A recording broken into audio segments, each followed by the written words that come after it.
বছরের পর বছর ধরে ইসরায়েলের দখল আর অবরোধ ফিলিস্তিনের আকাশ থেকে ঝরেছে কেবল আগুন ও ধ্বংস। খাবার, পানি, ওষুধ সবকিছুই যেন যুদ্ধের বন্দী। চারপাশে ছড়িয়ে আছে পোড়া ধাতুর গন্ধ আর ধ্বংসের নীরবতা।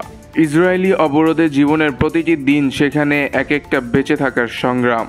ক্ষেপণাস্ত্রের শব্দে কেঁপে ওঠা সেই ভূমিতে রুটি জোগাড় করাই ভাগ্যের বিষয়, আর মাছ বা মাংস কিংবা ফলমূল দেখা হয়ে উঠেছিল এক রূপকথার মতো। দখলদার বাহিনীর ক্ষেপণাস্ত্র, ড্রোন, বোমা আর গুলি শুধু চালায়নি, বন্ধ করে দিয়েছিল মানবিক সহায়তার প্রতীকী রাস্তা। অবশেষে গত 10 অক্টোবর যুদ্ধবিরতিতে রাজি হয় ইসরায়েল ও ফিলিস্তিনি গোষ্ঠী। বহুদিন পর গাজার ধ্বংসস্তূপে নেমে আসে একটুখানি নিঃশ্বাস ফেলার সুযোগ, যেন মৃত্যুর নগরে প্রথমবারের মতো জীবনের ক্ষীণ আলো জ্বলে উঠল। এই নীরব স্বস্তির মধ্যেই ঘটে গেল এক হৃদয় ছুঁয়ে যাওয়া দৃশ্য যা কাঁদিয়েছে পুরো বিশ্বকে। ঘুরে মুরগির মাংস দেখে সিজদায় লুটিয়ে পড়া এক ফিলিস্তিনি শিশুর এই আবেগঘন মুহূর্তটি যেন গোটা জাতির যন্ত্রণা, বঞ্চনা আর অনাহারের করুণ ইতিহাসকে এক সেকেন্ডে ধারণ করেছে। দীর্ঘ 1 বছর পর বাবাকে মাংস নিয়ে ঘরে প্রবেশ করতে দেখে শিশুরা আনন্দে আত্মহারা হয়ে পড়ে। তারা চিৎকার করে বলে ওঠে, এটা কি সত্যিই মুরগি? আমরা কি আবার মুরগির মাংস খেতে যাচ্ছি?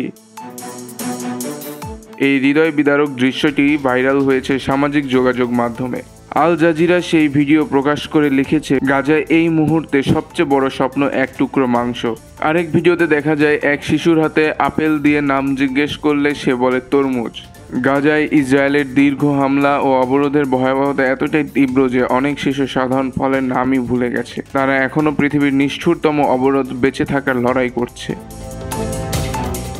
গাজায় 2 বছরের যুদ্ধে লাখ লাখ ফিলিস্তিনি ভয়াবহ খাদ্য সংকটে ভুগেছে। খাবারের অভাবে শত শত শিশু মারা গেছে এই অপুষ্টিতে। পরিস্থিতি এমন দাঁড়িয়েছিল যে অনেকে বেঁচে থাকার জন্য ঘাস, লতা পাতা খেতে বাধ্য হয়েছে। ইসরায়েলি বাহিনীর বৃষ্টির মতো বোমাবর্ষণে গাজার স্কুল, হাসপাতাল, মসজিদ ও বাজার ধ্বংসস্তূপে পরিণত হয়েছে। এই পটভূমিতেই শিশুটির সিজদার দৃশ্য শুধু একটি মুহূর্তের আবেগ নয়, এটি ফিলিস্তিনি জনগণের দুঃখ, দুর্দশা, সংগ্রাম ও অদম্য মানবিকতার জীবন্ত প্রতীক।